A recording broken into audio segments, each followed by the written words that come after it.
Good afternoon. This is Brian Shannon from Alpha Trends Blogspot. It's Monday, August 6, 2007, and the market's closed. And we finally had a decent up day, although it's not convincing that we are at a bottom or seeing a turnaround. The SP 500 did recapture its 200-day moving average, so that's one positive. And if we look at the 10-minute time frame, you'll see that it is also above the 5-day moving average. Only problem there is that we've still got a negative slope to that 5-day moving average. So tomorrow we've got the Federal Reserve meeting, and anything can happen there. I think in order for the bulls to really be back in control over the intermediate term trend, you need it above 148. And even, I definitely wouldn't buy it on a break above 148. I still think it's more of a trader's market. I've said that for the last couple weeks, and continue to believe that to be the case until we have some clearer indication across multiple time frames. Now the daily time frame is, once again, we've got the declining 10-day moving average below the declining 20, which is below a declining 50-day moving average. In my mind, that says the sellers are in control of the daily time frame. And now it looks like the intermediate term time frame is starting to turn neutral again. So once again, we've got mixed signals, and there's no reason to be involved and try and get every tick in the market. Sometimes sitting on the sidelines in cash is the best bet. And otherwise, if you're a good day trader, then there's been some fantastic opportunities in there. So it comes down to knowing yourself and what you're good at. You can also see that the strength today also came up to the downtrend line of the last 5 or 6 days or so, and that's where it was halted. It'd be nice to see a pullback that maybe saw the market get down back towards 145, 145 and a half, and then a push higher. I think we could have a little bit more confidence in, at least for a few days. Now we've got a very steep declining 10-day moving average, so maybe it can push above that and then get back up towards that 20-day moving average. That would be up towards 150 or so. So there could be still some good volatility in this market that is good for trading. But the reason I haven't been putting any stocks on the blog lately is because I've been just trading the markets themselves and little bit with the stocks. But the analysis there at the end of the day just isn't going to hold for another day. The markets are just too choppy right now for any type of analysis that's going to hold longer term. Semiconductors were up 1.4%. That was a 52-cent gain.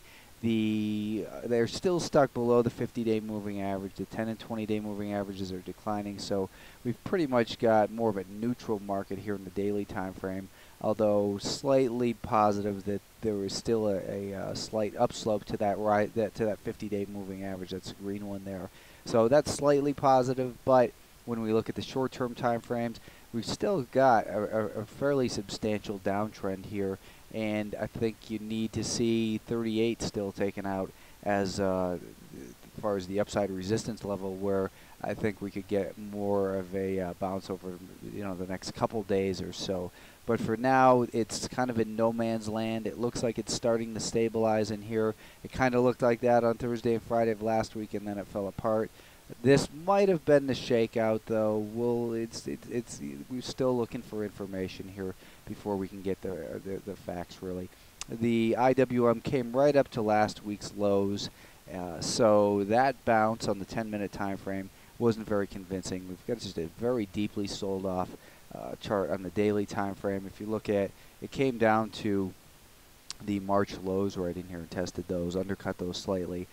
We did see nice volume here on a recovery today, so that's good to see. And also on the weekly time frame, I'm not sure if I'd pointed this out, but we've got this longer term from the 2005 lows, that is, uptrend, that looks like it's tested and held in here for now at least. I'd still like to see it get back above last week's lows. That again is about 76.50, let's call it, and I want to see that 5-day moving average start to flatten out before we can really trust it. What would be nice to see is for it to push up towards that 78, pull back down towards maybe 77, where that 5-day moving average might be, and then break past, let's call it $78.20, before the buyers can really be considered back in control of the IWM. But things are looking a little bit better, as they are for the Qs. The Nasdaq 100 continues to trade below its trend line, and you can kind of say it's right on it once again. But the 5-day moving average is declining, so it's right at that trend line. This market didn't make a lower low.